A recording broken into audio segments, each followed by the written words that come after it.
Tout pour investir. Dose d'économie.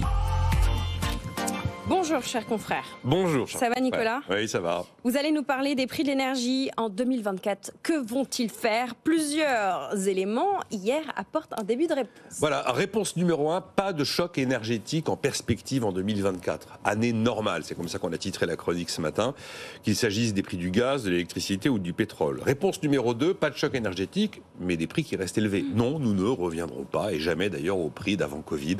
Ça n'arrivera pas. La réponse numéro 3, c'est que le marché de gros du gaz se calme en Europe. Hier, la CRE, la Commission de régulation de l'énergie, a publié ce qui s'appelle désormais le tarif de référence. Tarif de référence de la CRE, c'est un indicateur, une boussole, un prix théorique de ce que devrait être le mégawattheure de gaz. Un thermomètre peut-être. Un thermomètre, oui, mais je veux dire par là qu'on avait avant le TRGV, le tarif réglementé de vente de gaz, mais il a pris fin le TRGV au mois de juin dernier.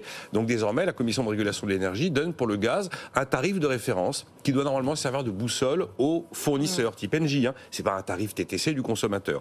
Or, pour le mois de janvier, ce tarif de référence baisse de 3,40 € par mégawattheure pour tomber à 92,7 € le mégawattheure. On est donc sur un tarif de référence qui recule, et ça veut dire qu'en théorie, les prix TTC, cette fois-ci payés par les ménages sur le gaz, en début 2024, devraient plutôt rester sages. Je rappelle que s'il reste un bouclier tarifaire sur l'électricité, le bouclier tarifaire sur les prix du gaz a lui été arrêté, levé au printemps dernier. Bon, justement, qu'en est-il pour les prix de l'électricité ? Alors, pour les prix de l'électricité, c'est la réponse numéro 4. Depuis l'accord EDF-gouvernement, qui remonte il y a un mois, le prix du mégawattheure a baissé de 20%. On est passé sous les 100 €. On est très très loin des 200 € qu'on avait connus au mois d'août. Là, pour le coup, il y a un bouclier tarifaire qui est toujours en vigueur, qui va donc rester encore valable toute l'année. Et en février, date d'entrée en vigueur du bouclier 2024, ça veut dire que la hausse sera limitée à 10% pour les prix de l'électricité. En aparté, il y a une bataille qui se joue entre le gouvernement et le Sénat. Le Sénat voudrait supprimer ce bouclier tarifaire au profit d'une aide ciblée pour les ménages les plus pauvres. Pour l'instant, le gouvernement a l'air de vouloir conserver le bouclier tarifaire universel pour tous. Comme c'est lui qui a le dernier mot sur tous les sujets de loi de finances, probablement c'est comme ça que ça va se terminer. Il y a un élément qui va tirer les prix à la hausse sur l'électricité l'an prochain. C'est qu'on va dégeler les taxes, dégeler la fiscalité. Avec la guerre en Ukraine, on avait décidé que les droits d'assises, en fait la partie TICPE qui concerne l'électricité, allait être ramenée à un niveau quasi zéro. Avant, on est à 32 € le mégawattheure. Et là, on décide que compte tenu de la situation internationale, on tombe à 1 € le mégawattheure pour les ménages, 50 centimes d'euros le mégawattheure pour les entreprises. On ne peut pas éternellement conserver une fiscalité artificiellement inexistante, parce que c'est vraiment de ça dont il s'agit. Donc l'an prochain, on va progressivement remettre la fiscalité à un niveau normal. Évidemment, on ne va pas aller d'un coup à 32 € le mégawattheure. Ça ferait une hausse de 20%, ça ferait 260 € en moyenne de factures supplémentaires par ménage en 2024.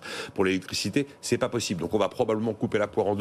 On se dirige vers un retour d'une fiscalité aux alentours de 15 € le mégawattheure, ce qui correspond d'ailleurs aux 10% de bouclier tarifaire du mois de février. Ce qui veut dire qu'il y aura une hausse moyenne de la facture pour les ménages d'environ 130 € l'an prochain. C'est ce que j'appelle une année normale et une absence de choc énergétique. Une année normale. Enfin, quand on parle d'énergie, enfin, on doit aussi parler du prix des carburants. Alors, on disait en début, voilà, que c'était pas, que c'était plutôt plat à la pompe. Ça baisse, ça baisse. On en parlait hier ensemble. Ça baisse à la pompe. Maintenant, on est entre 1,70 et 1,75 le litre.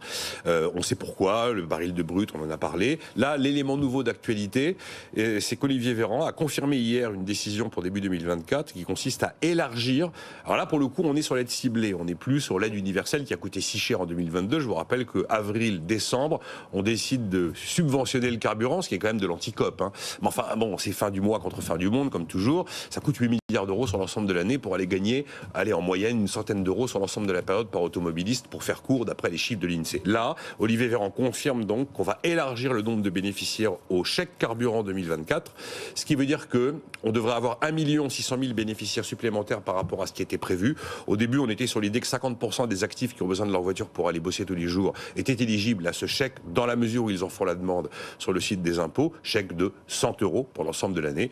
On va probablement monter à 60% des actifs l'année prochaine éligibles à ce chèque carburant. Donc oui, effectivement, 2024 s'annonce comme une année normale pour l'instant sur les prix de l'énergie. Bon, nonobstant des évolutions géopolitiques que nous sommes incapables de prévoir, notamment s'il y avait des problèmes de de transit de pétrole brut dans les grands détroits du Proche-Orient. Absolument. À date, on peut dire que 2024 pourrait être une année normale. C'est la prévision. Moi, je dis sera, parce que voilà, il faut se mouiller un peu. Il faut se mouiller. Merci Nicolas Dose pour cette dose d'économie. On vous retrouve demain à la même heure.